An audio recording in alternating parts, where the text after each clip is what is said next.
Coming in number 5, we've got Abizathebu. Fallen angels tend to have pretty wild names, so we'll kick off with a good one. Abizathebu, Abizathebu, Abizathebu. Keep saying it, I swear nothing bad will happen. While some angels fall from heaven and just chill in the sacrilege paradise that is hell, some have higher hopes for sure. Good old Abizathebu is one of those with goals, aspirations, a day planner fully loaded with terrible tasks. After following Beelzebub in a grand exit from the Holy Land, he became quite an important demon in hell. Most hell dwellers choose to follow a certain demon or become part of a legion of some sort. This fallen angel has control over all sorts of imprisoned souls. Some say that this charge is both a privilege and a burden though, but I would imagine the same is true of all sorts of tasks in hell. There's much more to this demon though. He doesn't just remain in hell for all of eternity. In fact, there's a wild story about what Abizathebu got up to above ground. After falling from heaven, he roamed about Egypt, eventually causing a pharaoh's heart to harden. This act of evil inspired the pharaoh to pursue the fleeing Israelites, which ended poorly to say the least. This pursuit resulted in the pharaoh's army being crushed by the Red Sea. Abizathebu himself was imprisoned in a pillar of water and forced to uphold a pillar of air until a temple's completion. That has to do terrible things to one's mind, so I'm sure whenever this demon escapes, he'll be ready to wreak some vengeful havoc.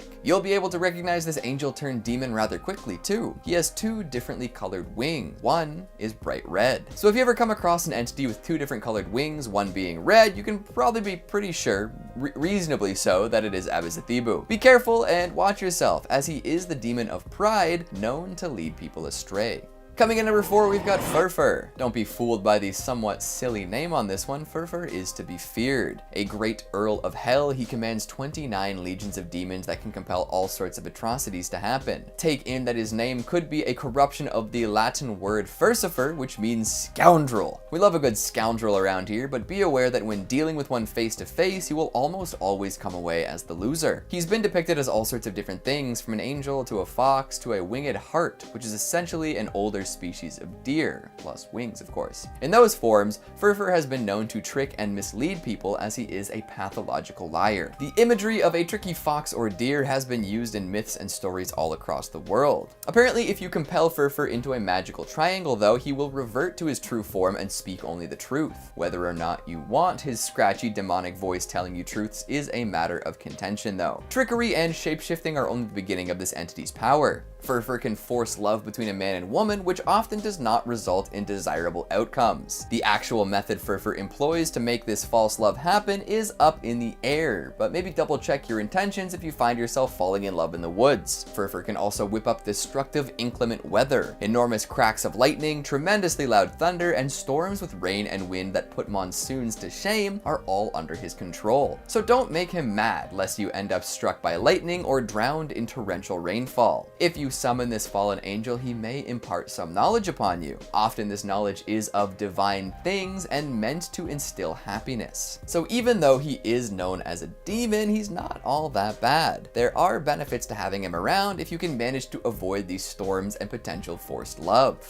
Coming at number 3, we've got Adramelech. Possibly an ex-angel, possibly a Sumerian sun god, Adramelech is worshipped by people around the world who wish to offer up sacrifices in exchange for power and wealth. Here's a fun fact: not only is he a chieftain of hell, he's also got a whole bevy of other interesting hellish responsibilities. Firstly, he's the Great Chancellor of Demons, which is pretty neat. He's also president of the Devil's General Council. Who knew the demons were so democratic and well organized? But here's the kicker, my favorite fact about Adramelech. He is the governor of the Devil's Wardrobe. Tell me you wouldn't want some fashion tips from the Devil's Wardrobe governor. Some seriously killer style on this dude. Probably has one of the original pairs of Satan shoes and everything. To ensure that he looks the part, he takes on the form of either a humanoid mule or a peacock. Or maybe sometimes he's a mule-peacock hybrid. All the above are probably true in some capacity. Be warned, even if you do encounter a fabulously dressed mule-peacock man, he's not to be approached. He's described as an enemy of God, greater in ambition, guile, and mischief than Satan. A fiend more cursed, a deeper hypocrite. And we hear a lot of bad things about Satan all the time, so if Adramelech is worse and more cursed than the big guy down there, then we're in for some trouble. Maybe that's why all those hardcore streetwear enthusiasts are so pure evil. They're just channeling Adramelech. Coming in at number 2, we've got Andras. Now we're getting into some hardcore ones. Sure, we started with some fallen angels who might have a violent tendency or two or compel people to act in ways that contradict their morals, but that's all just part of life, right? Andros is straight up evil. He is powerful, deadly evil. The Grand Marquis of Hell, 63rd of the 72 Spirits of Solomon, and commanding 30 legions of demons. Boom. If Andros likes somebody, he teaches them to kill their enemies, masters, and servants. Yeah, all three categories. He is a bringer of bloodbath and brings them often. Nobody escapes when he's around. To make matters worse, he also gets a kick out of creating bad situations. Sowing discord among people is a chief interest, and trouble seems to follow him wherever he goes. It's hard to avoid him too, as he does take many forms and can really mess up your day if you're not ready. See, usually magicians look to summon Andros in order to gain some of his power, but he's not easily handled. He will often kill the very people who summoned him if they're not prepared for his arrival. Then he's just free to roam around with his owl head and crazy sword, murdering to his heart's content. Not great. Usually he looks sort of human, with an owl or raven head riding a dark wolf. Very majestic, very cool, very dangerous. Seriously, watch yourself if you even catch a whiff of Andros activity. And finally, at number 1, we've got Beelzebub. Somebody told me he's got a devil set aside, but I'm not really sure what to make about that. There's also talk of Beelzebub being pretty wicked with the guitar and him stealing a whole lot of souls with it. This is all just hearsay, mind you, so take it with a grain of salt. However, the mythical Beelzebub, famous fallen angel, does have a lot written about him in religious and historical texts. His name means Lord of the Flies, and he rules over those nasty little buggers down in hell. A third fallen angel after Lucifer and Leviathan, Beelzebub has a lot of sway in the lake of fire. He's Lucifer's chief lieutenant and wears that title with pride. And speaking of pride, he's also the demon of pride. Also gluttony, also the prince of false gods. Witches love him, as they often mention him as an object of desire, and Beelzebub is a name that popped up quite a bit during the Salem witch trials. His presence is everywhere, and many folks blame him for all sorts of demonic possessions throughout history. Just an absolute all-star when it comes to demonic activities. No wonder he's referenced so much in literature, music, movies, and more. Boy, howdy. Who knew angels could commit to such hard pivots? Coming in at number 5, we've got Florus. You know an angel turned demon is wicked when it shows up in essentially every RPG going, video game or not. Florus is just such a demon, making appearances in the likes of Shin Megami Tensei, Pathfinder, hell, there's even a cool Gundam named after him. At that point, you just have to accept that it is a super wicked, super powerful demon with lots to bring to the table. He goes by many names, however, so if you run into someone named Flavrus, Haurus, Horus, or Havris, you should also be on guard. His power is matched by few, and as such, Florus is a great Duke of Hell. It always amazes me how much hierarchy and organization goes on down in the underworld. Good for them, the underclass, organizing to rise up against their oppressors. As a great duke, Florus presides over some 36 legions of demons, all powerful in their own right. If a battle between heaven and hell were to break out once again, you can bet that they'd make one hell of an impact. Sorry about that. If one wishes to summon Florus, they'd better be ready. He can be quite the useful companion, as he speaks truth about all things past, present, and future. So by asking him questions, you too can have knowledge of the seemingly unknowable. Imagine the possibilities. However, and we've seen stuff like this before, to ensure the truthfulness of his answers, the asker must first compel Florus to stand in a magic triangle. Fail to do this, and he will do all he can to trick and bamboozle, and nobody wants to be bamboozled by a demon. So find that three-sided emblem and ask away. Figure out where your dad went when he left to buy milk. Find out if your grade school crush ever liked you back. See if you can puzzle out the key to godhood. One of those might be a little heavier than the others, but you get the idea. In addition to being all-knowing, Florus is extremely powerful. He has the ability to literally burn all of his conjurer's enemies in a shower of hellfire. So if you're not very well liked or too powerful for your own good, this is a good demon to conjure. Apparently this burning applies to other demons who may be against mortals, which can come in handy for sure. I doubt this makes him very popular among his demon compatriots, but hey, he can also be used to help the conjurer resist all temptations. Knowledge, enemy deletion, and temptation resist, all in the form of a terrible leopard man. You have to wonder if the heavens regret letting Florus go. Coming in at number 4, we've got Valak. You probably recognize his name too. Although the depiction of this demon in The Conjuring is far from the traditional one, but movies will do what they do. The book is always better, right? Upon first glance, one might make the mistake of assuming that Valak is a cute little cherubic boy, angel wings and all. However, take a closer look at the whole picture and you'll see what's really going on here. This cute, innocent, angelic child is actually a demon riding upon the back of a two-headed dragon. First of all, that's so sick. Secondly, what a ballsy move, retaining the angelic form while at the same time mounting a twin-domed fire-breathing terror. So less nun-like and more Bayonetta angel-like. It's cool either way, but which creature is more wicked in the end? Valak is a president of hell with leadership over 30 legions of demons. So while he might not be quite as powerful as our boy Flores, he definitely pulls his weight. He's also attributed with the power to find hidden treasure, so if gold and silver and precious stones are your thing, maybe consider finding this dragon rider. I'm sure pirates would have loved this guy, although anybody in a boat for months at a time might see a little boy on a winged worm and think, oh, I've gone insane. Valak is also proficient at finding another thing, which to most people might be a little less precious. He is a serpent dowser, able to locate, reveal, and render harmless all varieties of snakes. So if you've got some stuff in common with Indiana Jones, it could be nice. Valak doesn't just nerf the snakes though, he can also control the slithering creatures. And if you've ever played D&D with a low to mid-level druid, you'll know just how useful a handful of poisonous serpents can be. Treasure, snakes, riding upon untraditional steeds. Maybe this angel turned demon did preside over Indiana Jones. Coming in at number 3, we've got Zaphan. Here we go, a true fallen angel. The entities we mentioned before are implied to have been angels at some point, corrupted and brought down to demonhood, but this guy right here has verifiably washed his hands of heaven. When Satan took up arms against God and his supporters, Zaphan was right there, ready to lend a hand to the eventual devil. Most demons are probably associated with some sort of fire though, right? Like, they live in hell after all. They're constantly talking about casting people in a lake of fire, but Zaphan, he is a true fire lover, an emberhead, an inferno enthusiast, a flame freak. Get this, before he and the other angels were cast out of heaven, he came up with the bright idea to set fire to everything up there. That's right, he was the original arsonist, burning the heavens where he was created to get revenge upon those who would smite him and his fallen friends.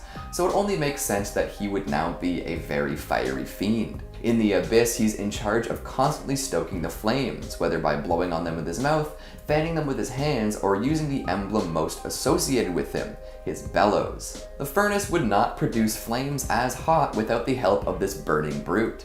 Some just want to watch the world burn. Coming in at number 2, we've got Mastema. It's ambiguous as to whether Mastema is a fallen angel or simply an angel full of wrath. Either way, he's terrifying. Regardless of the outcome, Mastema did indeed begin his career in heaven. For quite some time, he was known for persecuting evil in the name of God. This wasn't done with kindness and light though, it was done through divine punishment, torture, violence, and fear. His name can mean hatred, hostility, enmity, and persecution, so you figure it out. While in heaven, it seems that he was a watcher. However, it's hard to say whether he joined the watchers that indulged in the earthly pleasures that brought about the Nephilim. Some texts refer to him as the father of all evil though, so there's always the possibility that he decided to switch sides. In fact, Mastema was a well-documented flatterer of God, and, well, if someone's too close to true power and always flattering, they often have ulterior motives. This bit is further confused when the Watchers are being cleansed from the earth by an incredible flood, and Mastema implores God to let him keep and control 1/10 of the remaining demons in order to test humans and weed out the corrupted. So even if he remained an angel of sorts, he also controls a horde of demons and does demonic things, from seducing folks away from goodness and light to carrying out heinous punishments. And finally, at number 1, we've got Lucifer. Now how could I go 2 whole lists about angels becoming demons and not mention the most legendary of fallen angels? Lucifer Morningstar. There is all sorts of contention as to whether Lucifer is also Satan and also the devil, or if he's one and not the other, and what each title means specifically, but putting all that aside, let's take a quick look at the story most folks are familiar with. Lucifer was once a beautiful and infallible angel, nearly perfect in all ways. Being so powerful and excellent, Lucifer started to lust after the place of God. His pride became his downfall, as is the case in many tales, and Lucifer was corrupted with sin. In holding himself too highly in his mind, he attempted to take the place of God, and in doing so, started a war in heaven. This, as we all know by now, did not go well for Lucifer. He and all of the angels that supported him were defeated, and God didn't have to lift a finger. What can you do, right? Lucifer was cast out of heaven and given a new name, Satan, or adversary. It's fitting. So if you're ever feeling really good about yourself, check yourself. Otherwise, you might find yourself in a position in which you might wreck yourself. Hero to villain, rags to riches, gallant to goofus. These beings have been around since the origin of storytelling in one form or another, so it's safe to say we can't avoid such a fate.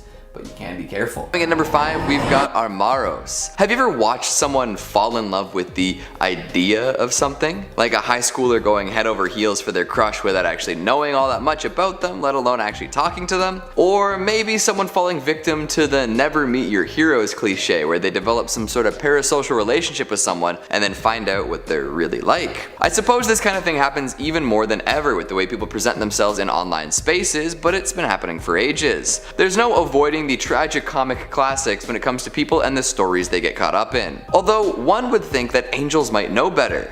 Enter Armaros. Sounds kind of like amorous, which kind of makes sense as I continue to explain what I'm talking about. This is an angel who is a friend of Enoch. One day Enoch came to hang with Armaros and began to describe what humans are like, their forms, the way they acted and reacted, the things they believed in, the works. And although Armaros had never met a human, he began to fall in love with them, or the idea of them. He, like so many other watchers, decided to descend to Earth in order to be with the humans. Whether this was out of pure love, or lust, or some combination of the two with many other factors, we may never know. But down he went, which was the beginning of the end. Given his name, which means accursed one, he was lost. Armaros' voice was taken from him as well, leaving him unable to pronounce words as he once did. And there he languished, no longer an angel, forced to live beneath the humans that had entranced and tempted him so. He is the angel of undoing and taught many things to the humans. He introduced them to methods used to counter magic users, and in doing so sped up the advancement of corrupt societies. Destruction was wrought through his lessons, and he made it so humans were even more prideful and powerful than before. All because he had heard about humans and dreamt up a version of them in his angelic head. So let this be a lesson to all of you chronically online folks out there. Project a bunch of stuff onto someone you don't know, and you could end up literally being cast out of your home and down into hell.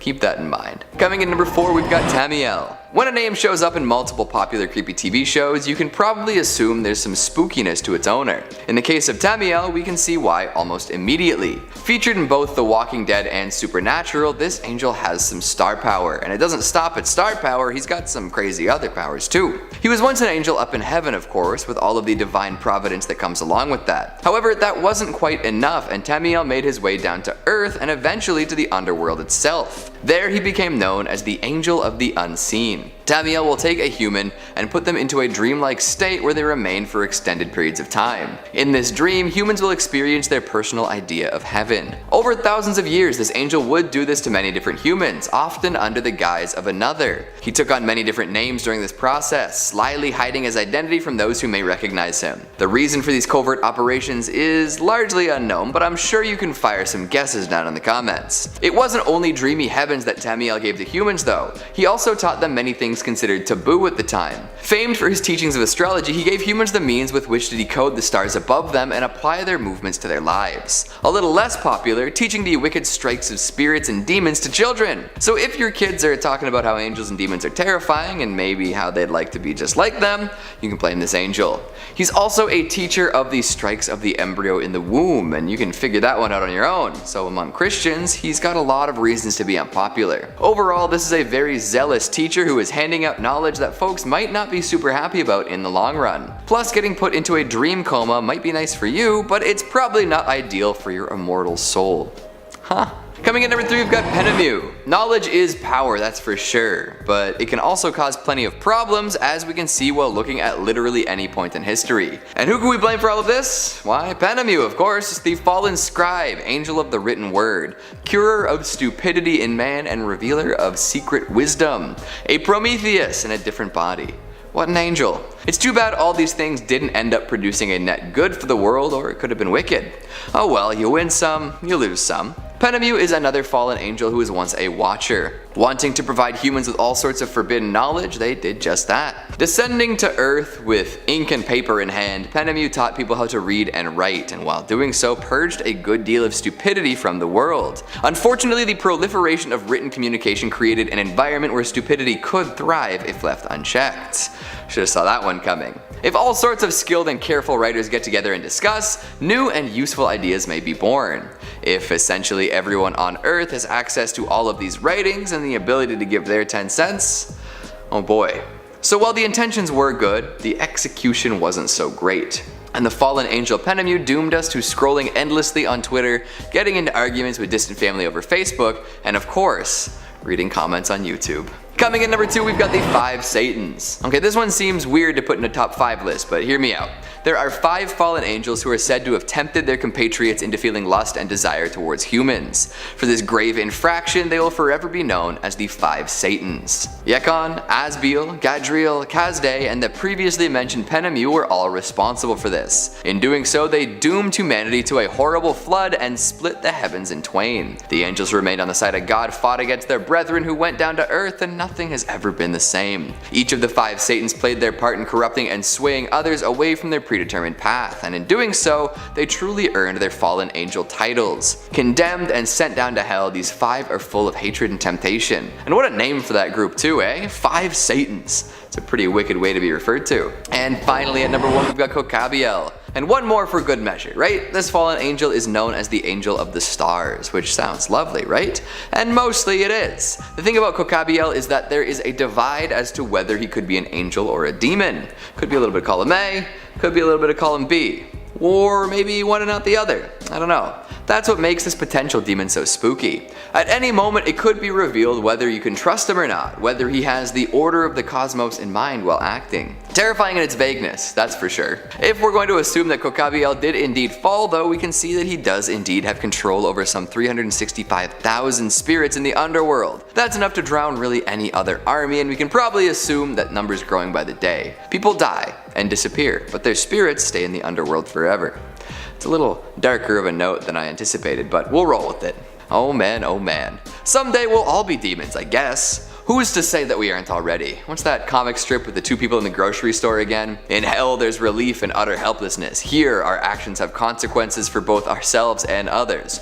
Surely this is worse? A classic. Take that one to heart, why don't you? Coming in number 5, we've got Abigor. Oh shoot, this one has gore right in the name. It might not be spelled perfectly, but you get the gist. However, you could also refer to it as Eligor or Eligos and still get the same results. Classic. A lot of demons are known for manipulating people and causing them to act out of character. Whether that new impulse leads the possessed to prideful behavior, jealousy, greed, or something even more heinous, you know that it makes the world a darker place overall. Abigor has a wicked trick up his sleeve to cause a lot of problems all at once. On top of commanding 60 legions of demons as the Grand Duke of Hades, he is also an expert manipulator of mortals, and often drives them to commit great acts of violence and even genocide. So instead of corrupting a single person and having that reverberate through their brethren, he corrupts a person and has them decide it's a good day to wake up and commit mass murder and war crimes. Holy smokes. A lot of this has to do with Abigor's many talents, which include seeing the future and predicting upcoming events, as well as providing military aid in the form of strategy and advice. This demon lives for violence, for blood sport, for the thrill of it all. So even if you conjure up Abigor for a shot at winning a skirmish, he'll probably advise that you go way overboard, maim the corpses, take trophies, and burn it all to ash. Then he'll tell you to do it all again, but this time on a larger scale with less soldiers, more civilians. Gnarly. Tales have been told of princes and generals selling their souls to Abigor in order to gain expert military insight. They win their upcoming battles, but the outcomes were some of history's bloodiest. Plus, at the end of it all, when said prince or general finally falls, whether in battle or to disease, they're now eternally indebted to Abigor. Welcome back to bloody, horrid combat, soldier. Here's your pitchfork, here's your bat wings. Hope you enjoy the barracks, which are conveniently located next to the Lake of Fire, and will always be hundreds of degrees hotter than you can handle. Oh, and I almost forgot to tell you what Abigor looks like. In classic combatant style, he's fashioned after a handsome knight wielding a lance. Either that or a wicked specter on a flying steed. Watch out for both if you plan on heading into battle anytime soon. Coming in number 4, we've got Kimaris. This one can be a little confusing confusing even though it's technically similar to Abigor. Chimaris is actually known to be a little bit good as well as a little bit evil. Many scholars have trouble classifying him as a demon or an angel. Sometimes he's just considered to be a godlike helping spirit. This doesn't make him perfect, nor does it excuse the other atrocities he commits. But if you are looking for some help and can't seem to get a traditional angel to swoop down and assist, Chimaris is a good option for sure. A marquis in hell, he commands 20 legions, but supplements this relatively meager force by somehow ruling over all of the spirits in Africa. That's a lot of spirits in case you were wondering. If you see a warrior riding upon a black steed, that could very well be Chimaris.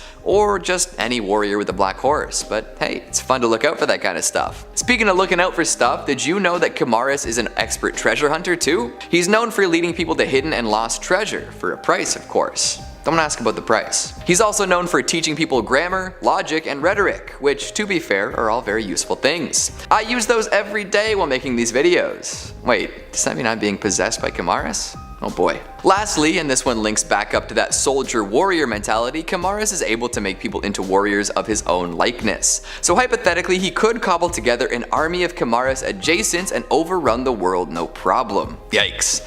But hey, at least they'd find a lot of treasure and teach a lot of valuable lessons. We need more grammar, logic, and rhetoric nerds out there anyways. The internet seems to be draining brains. Coming at number 3, we've got Dantalion. A truly tricky individual, Dantalion should be regarded with the utmost care. Lose your composure around him and you could find all of your secrets being revealed. With 36 legions of demons under his command, he's no pushover either. One would assume that a demon with such a knack for connivery might not be all that strong. Dantalion flies in the face of that assumption. Teaching arts and sciences, he'd be an excellent professor if he wasn't so busy giving people complexes. Apparently he knows the thoughts of all people, and if someone attempts to summon him, he will declare their secret counsel and also do what he can to change their views. So even if you're totally dead set in your ways, Dantalion will find a way to alter that. Stubbornness be damned. Speaking of changing people's minds, he can cause folks to fall in love at the drop of a hat, regardless of any prior affinity or affection. This could end very well or very poorly. It also seems that he can bring folks to literally any place in the world in the blink of an eye. You're not going to be able to pick Dantalion out of a crowd though, as he takes on infinite appearances and can look like literally anyone. In fact, after all this, he sorta reminds me of the demon from It Follows, if you know what I'm saying. Causing lust or love, looking like everyone in the world. What a way to be. Coming in at number 2, we've got Amon. While most of the demons we'll discuss today take on at least a vaguely humanoid appearance, Amon looks like a straight up monster. Take this in. He often appears as a fire-breathing wolf with a snake's tail, a man with a dog's teeth situated inside of a raven, or as a raven-headed man, or some messed up combo of all the above. Absolutely raunchy. Egyptians viewed him as their supreme god, often in a much more human-like form with blue skin. How we got from godlike to demon-like, we may never know. Thankfully, Amon is relatively benign, for a demon at least. He seeks to tell people of all things, both past and present, and mends rifts in friendships. What a sweetheart. It's just too bad he's totally terrifying in most forms. And finally, at number 1, we've got Baphomet. What was once worshipped by the Knights Templar became a pagan symbol of evil? Nobody wants to let anybody worship anything else in peace, eh? How many religions are there in the world, and only one is supposed to be correct? Now that doesn't seem right, now does it? Again, things change so quickly. Whoever's interpreting this figure will greatly alter how it's perceived. For a while it was indeed a pagan symbol, but in the 19th century Baphomet was largely associated with Satan. Still is in some places for sure. It's wild how far something can swing, right? Apparently at some point Baphomet was a fertility symbol, although this has been contested by many. And of course you can find this goat-headed being in tarot decks across the world. I'm not really sure what else there is to say about Baphomet thanks to how divisive a figure it is. Let me know what your take on this whole thing is. Please and thank you. Right on, right on. We love angels, we love demons, we love combination angels and demons. Something about Pizza Hut Taco Bell in there, but I'm much too lazy to make an actual musical joke. You get the idea. We're all just learning stuff and applying it to what we already know. Stuff that is common knowledge now might be total mythical nonsense in a few hundred years. Can't wait to see it all happen.